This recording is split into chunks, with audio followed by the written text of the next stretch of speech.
Hello friends, आज के इस सेशन में हम इंडियन पॉलिटी के एक बहुत ही इंपॉर्टेंट टॉपिक को यहां पर डिटेल में समझने वाले हैं।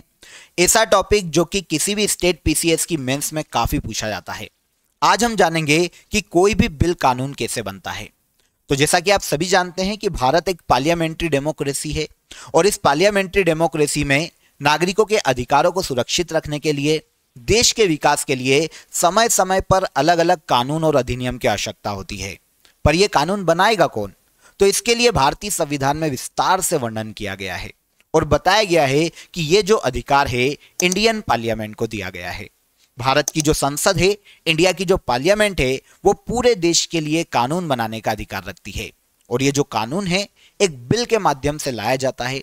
तो आज हम यही जानेंगे कि बिल कैसे एक कानून के रूप में तब्दील होता है, प्रोसीजर क्या है, और साथ ही साथ ये भी जानेंगे कि मनी बिल और फाइनेंस बिल में क्या डिफरेंस है, पब्लिक बिल और प्राइवेट बिल में क्या डिफरेंस है। तो इन सभी क्वेश्चन के आंसर जानने के लिए वीडियो में एंड तक बने रहिएगा। मेरा नाम है Pankaj Vaishnav. Welcome to crazy GK trick. तो आगे बढ़ने से पहले आप सभी को एक अपडेट देता हूं फ्रेंड्स। क्रेजी जीके ट्रिक के रूट एप्लीकेशन पर आप सभी के लिए फाउंडेशन कोर्सेस अवेलेबल है। आप यहां पर स्क्रीन पर जितने भी कोर्सेज देख रहे हैं वो सभी आपको रूट एप्लीकेशन पर मिल जाएंगे। अगर आप हमारे साथ मिलकर तैयारी करना चाहते हैं तो आप प्ले स्टोर से रूट एप्लीकेशन को डाउनलोड कर लीजिए, और अगर आप डिटेल में पॉलिटी डेप्थ में जाकर पढ़ना चाहते हैं तो आपके लिए रूट एप्लीकेशन पर मेरा इंडियन पॉलिटी का कोर्स भी अवेलेबल है, आप उसे भी ज्वाइन कर सकते हैं। इसके अलावा अगर आप इन सभी सब्जेक्ट का कंपाइलेशन लेना चाहते हैं तो आप आरएम बैच ज्वाइन कर सकते हैं, जो कि आपको रूट एप्लीकेशन पर इजीली अवेलेबल है। यहां पर जितने भी टॉपिक आपको दिए गए हैं ये सभी आरएम बैच में आपके कवर हो जाते हैं। आई होप समझ में आया होगा, अपडेट अच्छा लगा होगा। चलिए जान लेते हैं कि कोई भी बिल कानून कैसे बनता है। तो इसे जानने से पहले हमें यह समझना पड़ेगा कि बिल क्या होता है। What is a bill? तो देखिए, अगर हम बिल की बात करते हैं तो इसका संबंध लेजिस्लेटिव प्रोसीडिंग से होता है। बिल लॉ मेकिंग का एक प्रपोजल होता है। इसको आप ऐसे समझे कि यह लॉ मेकिंग का एक प्रपोजल होता है। अगर पार्लियामेंट इसे इनेक्ट करती है तो यह बिल एक एक्ट में तब्दील हो जाता है और देश के लिए कानून बन जाता है। और सिंपली वे में समझें तो देखिए, बिल एक ड्राफ्ट या लेजिस्लेटिव प्रपोजल होता है। एक ड्राफ्ट है, एक मसौदा है जो कि पार्लियामेंट में कई चरण से गुजर कर आगे बढ़ता है और फाइनली एक कानून का रूप लेता है। एक बिल को कानून बनाने की जो प्रोसीजर है वो पार्लियामेंट के दोनों हाउसेज में सेम रहती है, ये याद रखिएगा। ठीक है, बिल दो प्रकार के हो सकते हैं नॉर्मली। एक होता है गवर्नमेंट बिल और एक होता है प्राइवेट मेंबर बिल। अब गवर्नमेंट बिल में भी काफी सारे वेरिएशन देखने को मिलते हैं, लेकिन हम पहले यह जान लेते हैं कि गवर्नमेंट बिल और प्राइवेट मेंबर बिल में क्या डिफरेंस है। तो देखिए फ्रेंड्स, गवर्नमेंट बिल की अगर हम बात करें तो इसे पार्लियामेंट के किसी भी हाउस में, चाहे वो लोकसभा हो चाहे वो राज्यसभा हो, एक मिनिस्टर लेकर आता है। मतलब मंत्री परिषद का जो सदस्य है वही इस बिल को लेकर आता है। इसे पब्लिक बिल या गवर्नमेंट बिल के नाम से जाना जाता है। जबकि प्राइवेट बिल की बात करें तो ये पार्लियामेंट में मेंबर ऑफ पार्लियामेंट ही लेकर आते हैं, लेकिन ये मंत्री परिषद के सदस्य नहीं होते। कोई भी मेंबर प्राइवेट बिल को ला सकता है पार्लियामेंट का। सेकेंडली, अगर हम डिफरेंस देखें तो जो गवर्नमेंट बिल है वो गवर्नमेंट की पॉलिसीज को रिफ्लेक्ट करता है, जबकि अगर हम प्राइवेट बिल की बात करते हैं तो ये गवर्नमेंट की पॉलिसीज को रिफ्लेक्ट नहीं करता, क्योंकि ये जो मेंबर लेकर आया है वो गवर्नमेंट का या मंत्री परिषद का अंग नहीं है। इसके बाद तीसरा अगर हम देखें तो एक गवर्नमेंट बिल के पास होने के चांसेस बहुत ज्यादा होते हैं।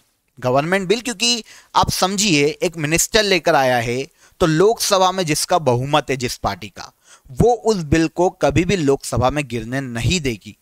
इसीलिए गवर्नमेंट बिल के पास होने के चांसेस बढ़ जाते हैं। जबकि अगर इसके उलट प्राइवेट बिल की बात करें तो इसके पास होने के चांसेस कम हैं। फोर्थ डिफरेंस देखें तो अगर गवर्नमेंट बिल लोकसभा में लोअर हाउस में गिर जाता है, पास नहीं हो पाता, तो इससे प्रूफ होता है कि जो गवर्नमेंट है वो लोकसभा में अल्पमत में है और इस केस में गवर्नमेंट को या मंत्री परिषद को रिजाइन करना पड़ सकता है। लेकिन अगर प्राइवेट बिल लोकसभा में गिर जाता है तो जो मेंबर है उसको सदन छोड़ने की या हाउस से रिजाइन करने की कोई जरूरत नहीं। पास हो पाया तो हो गया, नहीं हुआ तो कोई बात नहीं। तो आई होप आपको समझ में आया होगा कि गवर्नमेंट बिल और प्राइवेट बिल में क्या डिफरेंस है। इसके बाद अब गवर्नमेंट बिल में अगर हम वेरिएशन देखें तो देखिए money bill, finance bill, ordinary bill और इसके बाद होता है कॉन्स्टिट्यूशनल अमेंडमेंट बिल। अब ये सब क्या है? तो देखिए मनी बिल वो बिल है जो कि डायरेक्ट मनी की बात करते हैं। भारतीय संविधान के आर्टिकल 110 से संबंधित जो भी बिल है वो मनी बिल होते हैं। मनी बिल का फैसला लोकसभा स्पीकर करते हैं, ये चीज ध्यान रखिएगा। भारतीय संविधान के आर्टिकल 110 में ए से लेकर एफ तक के जितने भी क्लॉजेस हैं वो अगर किसी बिल में है तो वो मनी बिल कहलाता है। For example borrowing of money, money bill में कलेक्ट होती है। कॉन्सोलिडेटेड फंड से पैसा निकालना या डालने से संबंधित कोई भी प्रावधान, टैक्सेस से संबंधित कोई भी प्रावधान, ये मनी बिल में काउंट किए जाते हैं। इसके उलट अगर हम फाइनेंस बिल की बात करें तो संविधान के आर्टिकल 117 में फाइनेंस बिल का उल्लेख देखने को मिलता है। अगर मनी बिल के अलावा बिल में और चीजें भी जोड़ दी गई है, दूसरे कानून से रिलेटेड चीजें भी जुड़ी हुई है, तो फिर वो बिल फाइनेंस बिल बन जाता है, याद रखिएगा। दोनों की विशेषता है कि दोनों लोकसभा में लाए जाते हैं और प्रेसिडेंट की पूर्व अनुमति के ही ये लोकसभा में रखे जा सकते हैं, ये भी याद रखिएगा। क्लियर हो जाता है? मनी बिल पर राज्यसभा को कोई पावर नहीं है, ना तो वो इसमें कोई संशोधन कर सकती है और न ही इसे रोक सकती है। लेकिन इसके उलट फाइनेंस बिल में राज्यसभा संशोधन के लिए प्रावधान कर सकती है, पर मनी बिल पर राज्यसभा को कोई पावर नहीं होता। 14 दिन से ज्यादा मनी बिल को राज्यसभा नहीं रोक सकती। क्लियर हो जाता है? अब बात आती है ऑर्डिनरी बिल की। भारतीय संविधान के आर्टिकल 107 में ऑर्डिनरी बिल की मतलब सामान्य विधेयक की बात की गई। वे बिल जो कि वित्त से संबंधित कोई बात नहीं करते, उसके अलावा दूसरी चीजों से रिलेट करते हैं, तो वो ऑर्डिनरी बिल है। फॉर एग्जाम्पल अगर कोई भी ऐसा लाया जाता है बिल, जैसे हम देख ले अगर समान सिविल संहिता की बात कर लें तो वो क्या है? ऑर्डिनरी बिल है, क्योंकि वहां पर पैसे से संबंधित कोई बात नहीं हो रही है ना। अगर रेप केस होते हैं तो उसके लिए फांसी की सजा दी जाएगी, ये अगर प्रावधान किया जाता है तो ये क्या है? ऑर्डिनरी बिल है, क्योंकि इनमें फाइनेंस की कोई बात नहीं। इसके अलावा चौथा बिल है अमेंडमेंट। अगर कॉन्स्टिट्यूशन में अमेंडमेंट करने के लिए, संशोधन करने के लिए बिल लाया जाता है तो इसका प्रावधान भारतीय संविधान के आर्टिकल 368 में देखने को मिलता है। तो ये 4 तरह के बिल मैंने आपको बताए। हम बात करेंगे ऑर्डिनरी बिल की और जानेंगे कि ये कैसे एक कानून बन सकता है। तो देखिए किसी भी हाउस में किसी भी बिल को कानून बनाने के लिए 3 स्टेजेस होती है, जिसे रीडिंग कहा जाता है। फर्स्ट रीडिंग में उस बिल से संबंधित इंट्रोडक्शन होता है, इंट्रोडक्शन ऑफ बिल होता है। सेकेंड रीडिंग में 2 अदर स्टेजेस होती है जिन पर डिस्कस किया जाता है। और थर्ड रीडिंग में फाइनल वोटिंग होती है, जो फाइनल ड्राफ्ट निकल कर आता है। जो भी कानून है उसका जो फाइनल ड्राफ्ट है उस पर फाइनली वोटिंग होती है। तो हर हाउस में ये 3 स्टेजेस होती है किसी भी बिल को कानून बनाने के लिए। अब जो ऑर्डिनरी बिल है वो पार्लियामेंट के किसी भी हाउस में लाया जा सकता है, चाहे तो लोकसभा में आए चाहे तो राज्यसभा में। मान लेते हैं कोई एक बिल है XYZ और वो लोकसभा में लाया गया और यहां शुरू होती है उस बिल को कानून बनाने के लिए प्रक्रिया, और शुरू होता है फर्स्ट रीडिंग, जिसे इंट्रोडक्शन ऑफ बिल भी कहा जा सकता है। इसमें क्या किया जाता है? तो सबसे पहले जो बिल है उसे हाउस में इंट्रोड्यूस किया जाता है कि बिल क्या है, किससे रिलेट करता है, क्या संशोधन करेगा, कौन सा कानून जोड़ेगा, अगर किसी कानून में संशोधन कर रहा है तो वो संशोधन क्या है, इसका क्या प्रभाव पड़ेगा आने वाले समय में भारतीय समाज पर, नागरिकों पर। तो इससे संबंधित समस्त मुद्दों पर चर्चा की जाती है, बताया जाता है। यह कहलाता है इंट्रोडक्शन ऑफ बिल। सबसे पहले पार्लियामेंट के किसी भी हाउसेस में यह प्रोसीजर शुरू होती है। इसके बाद देखिए अगर कोई बिल आया है तो क्या पार्लियामेंट में या किसी भी हाउस में सारे मेंबर उस पर सहमत होंगे? नहीं हो सकते। कुछ तो ऐसे होंगे जो कि अपोज करेंगे, चाहे वो अपोजिशन हो तो हो सकता है कि उस बिल को अपोजिशन के कुछ लोग अपोज करें या फिर कोई अदर व्यक्ति अपोज करे। तो ऐसे केस में अगर कोई भी किसी बिल को अपोज करता है, पार्लियामेंट का कोई भी मेंबर अपोज करता है, तो इस केस में जो हाउस का स्पीकर है वो उस सदस्य को बोलने की अनुमति दे सकता है, विरोध का कारण पूछ सकता है कि भाई क्या कारण है कि आप इस बिल को अपोज कर रहे हैं या इसका विरोध कर रहे हैं। तो ये एक प्रोसीजर है। इंट्रोड्यूस किया, सबसे पहले कुछ ऐसे मेंबर निकल के आए जो कि उस बिल को अपोज कर रहे हैं। तो इस केस में जिस भी हाउस में वो बिल आया है उसका स्पीकर है ना, जो भी कार्रवाई का संचालन कर रहा है, वो उस मेंबर को जो कि अपोज कर रहा है उससे पूछ सकता है कि आपके विरोध का क्या कारण है। इस कंडीशन के बाद फाइनली वो जो बिल है उसे इंट्रोड्यूस कर दिया जाएगा गजेटरी में। ऑफिशियल गजेटरी जिसे राजपत्र कहा जाता है, इसमें उसका विज्ञापन प्रकाशित कर दिया जाएगा और यहां पर फर्स्ट रीडिंग का फर्स्ट पार्ट पूरा होता है। लेकिन यहां पर याद रखिएगा, अगर कंसर्निंग मिनिस्ट्री पहले ही स्पीकर से परमिशन ले लेती है तो इंट्रोडक्शन के पहले भी किसी बिल को राजपत्र में ऑफिशियल गजेटरी में प्रकाशित किया जा सकता है। यह भी प्रोसीजर है और जो मैंने आपको बताई यह भी प्रोसीजर है, लेकिन इंट्रोडक्शन तो होगा ही होगा। अब जब किसी बिल का अपोज हो रहा है, विरोध बहुत ज्यादा हो रहा है, तो ऐसी कंडीशन में जो हाउस का स्पीकर है उसके पास यह अधिकार भी है कि वो इस पर एक स्टैंडिंग कमेटी का गठन कर दे। जरूरी नहीं है कि की जाए, लेकिन अगर अपोज बहुत ज्यादा हो रहा है, विरोध बहुत ज्यादा हो रहा है बिल का, उसमें संशोधन के लिए बहुत मांग उठ रही है, तो ऐसी कंडीशन में उस बिल को स्टैंडिंग कमेटी के पास भेज दिया जाता है। स्टैंडिंग कमेटी जो कि राज्यसभा और लोकसभा के मेंबर से मिलकर बनती है, वो कमेटी इस बिल को प्रॉपर एनालिसिस करेगी, क्या कमियां हैं, क्या संशोधन हो सकते हैं, किस बात का विरोध हो रहा है, कैसे बदला जा सकता है, इसके बारे में अपनी एक रिपोर्ट तैयार करके वापस हाउस को भेज सकती है। स्टैंडिंग कमेटी इसमें दूसरे दलों का, अपोजिशन के जो लोग हैं या कोई एक दूसरी कमेटी है उसकी भी राय ले सकती है, आम आदमियों की भी राय ली जा सकती है। तो फाइनली जब स्टैंडिंग कमेटी उस बिल पर अपनी पूरी रिपोर्ट तैयार कर लेगी कि क्या संशोधन किया जा सकता है, क्या किया जाना चाहिए, क्या मतभेद कैसे खत्म किए जाए, जब पूरा बिल पर ड्राफ्ट तैयार कर लेगी, खुद का एक रिपोर्ट तैयार कर लेगी, सिफारिश की रिपोर्ट तैयार कर लेगी, तो ये वापस उस ड्राफ्ट को या उस सिफारिश का जो एक मसौदा है उसको संबंधित हाउस को भेज देगी। कौन? Standing committee. अब देखिए यहां पर अगर कमेटी की बात आई है तो आपको यह समझना चाहिए कि दो प्रकार की पार्लियामेंट्री कमिटीज यहां पर इंपॉर्टेंट है। एक होती है स्टैंडिंग कमिटीज और एक होती है एड हॉक कमिटीज।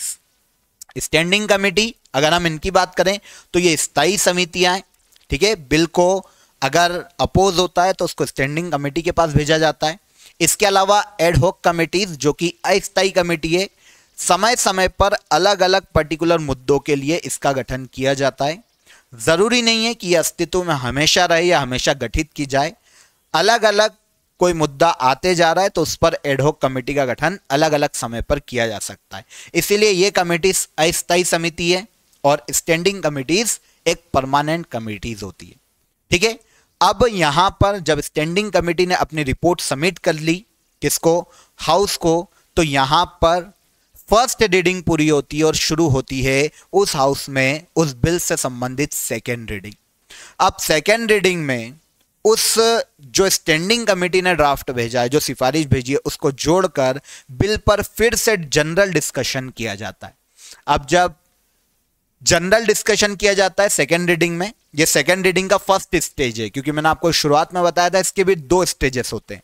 पहले स्टेज में जनरल डिस्कशन किया जाता है।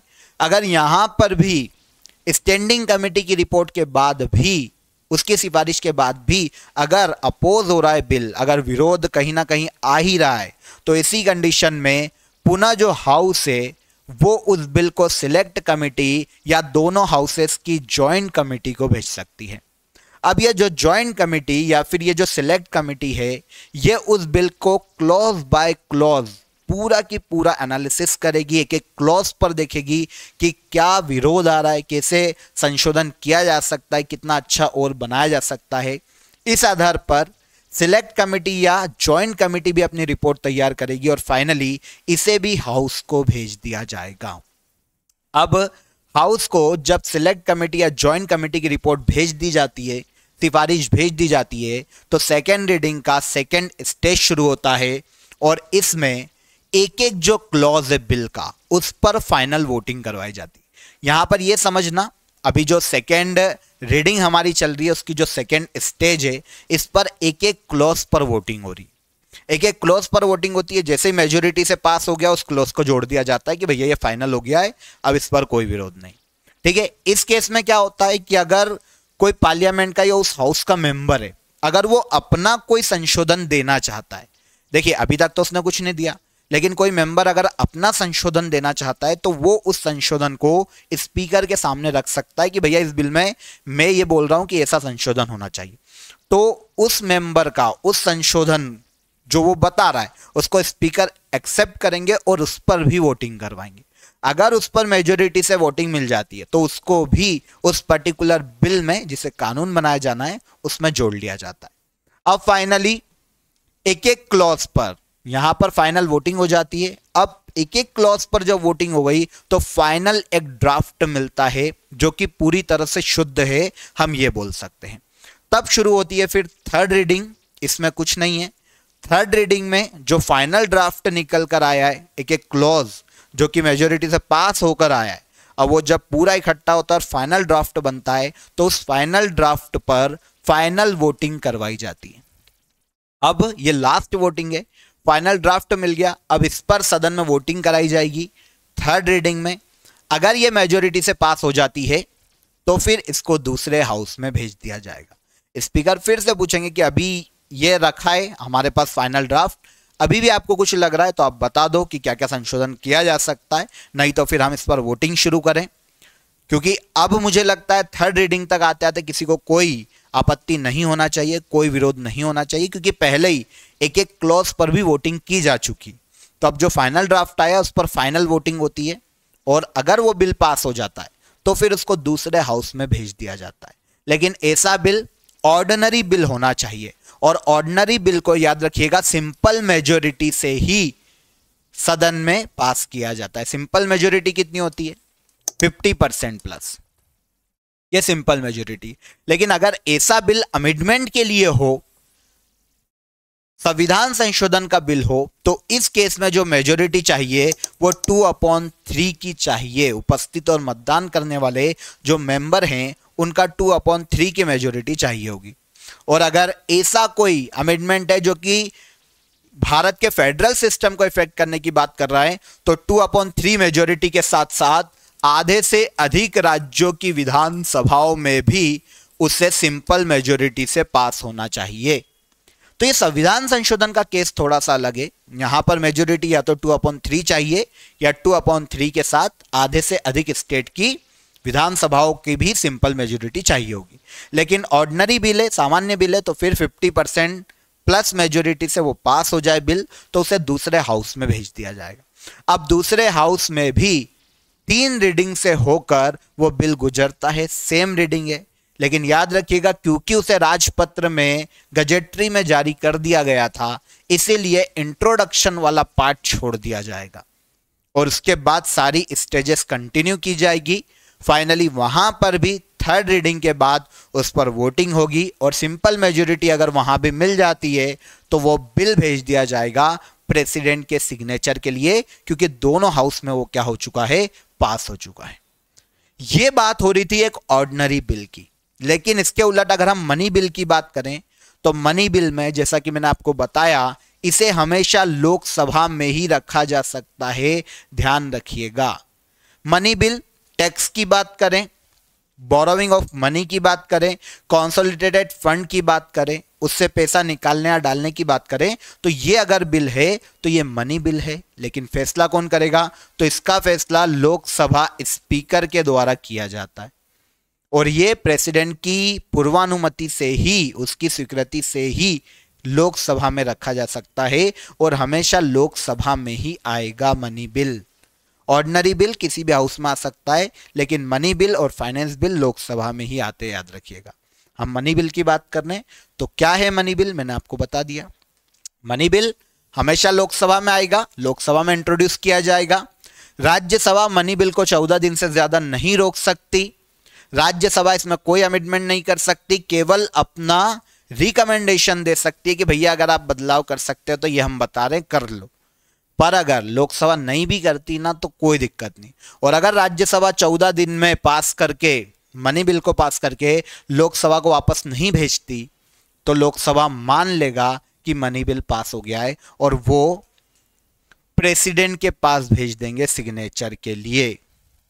ठीक है, मनी बिल को प्रेसिडेंट पुनर्विचार के लिए वापस नहीं भेज सकते, याद रखिएगा।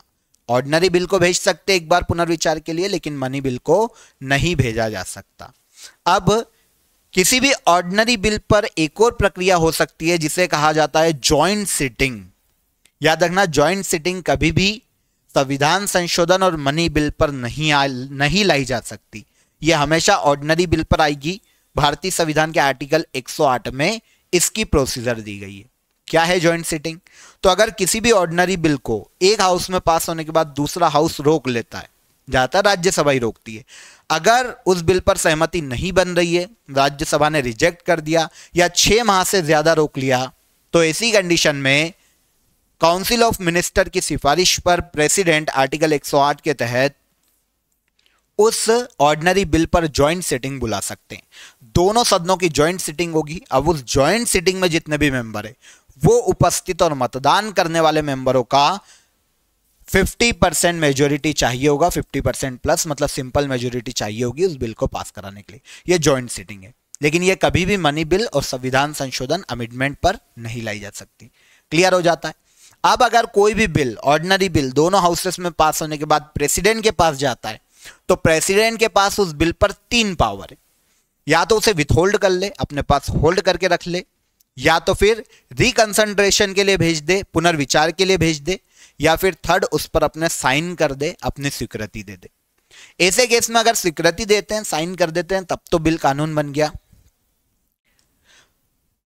इसके अलावा अगर पुनर्विचार के लिए भेज देते हैं तो पुनर्विचार के लिए केवल एक बार भेजा जा सकता है।